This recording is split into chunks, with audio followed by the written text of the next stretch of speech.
So honestly, I think the only card I have left, and I've got the Sabertooth board. I've got this 2 GB card. Um, I've got a 3 GB. Yeah, I got a 3 GB 1060. So that will make sense. We'll put that in there. And then so I've got 8 GB, 16 GB of RAM, DDR3 for that board. It's sitting right here. So we got that. We're just going to put together whatever we can put together. I probably don't have enough screws. I probably don't have enough standoffs. So we got that. I'm not sure where that other card is. I wonder if I put it in here. And then we have the extra wires that we're going to need to plug into the power supply. So it should be all there. Yeah, then we can power a video card. So, yeah. And there's the motherboard. This was the Pro Z370, and it's in that other board, other case. Yeah, that was the i5 8400. But that's not what's in here. So we have this guy here. And this is the sad story computer of a guy that died from cancer. And all the pictures were on his computer about his demise and the bad letters that his wife wrote after he passed.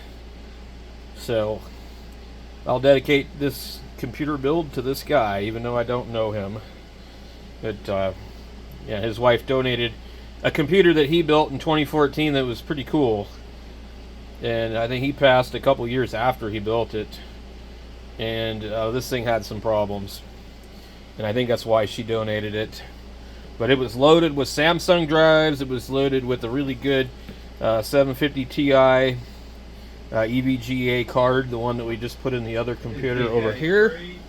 And it had Corsair Ballistic maxed out at 32 gigabytes on this thing.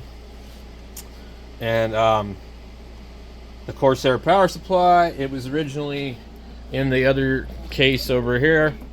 And I booted it up, you know, and it wasn't locked or anything, and I just kind of looked around. I generally don't like to do that, but I read the letter that the wife had sent out to all the relatives about how she was having a hard time coping with his passing, and how just awful it was to watch him suffer, and how quickly the cancer took him. And it was very heart-wrenching for me to read this stuff. I'm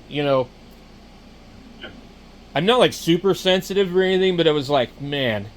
And so part of me said, I really don't want to touch this computer, because I feel like this guy, he was a construction dude. He lived in California. He had the same truck I have. You know, I just kind of felt like I could relate to him. He had lots of pictures of him and his wife in Havasu going out on the boat and stuff like that, and they were towing it with the F-350, F-250. It was probably a 2002. It was a long bed crew cab just like mine. And you could see the pictures of him with the zipper on the side of his head where they cut him open, and he probably had brain cancer. But he was a custom hardwood floor installer dude. And I just don't remember his name. I didn't pry too much into their stuff. I read her letter that she had wrote and sent to all the relatives talking about it, and you know, the pictures, they spoke for themselves. And it's just really sad, because you can see that these people had all their memories on this computer that they didn't delete, and they donated it to the Goodwill. And obviously the lady must have moved from where they were at in California to Arizona and donated the computer. And it's just, you know, sad.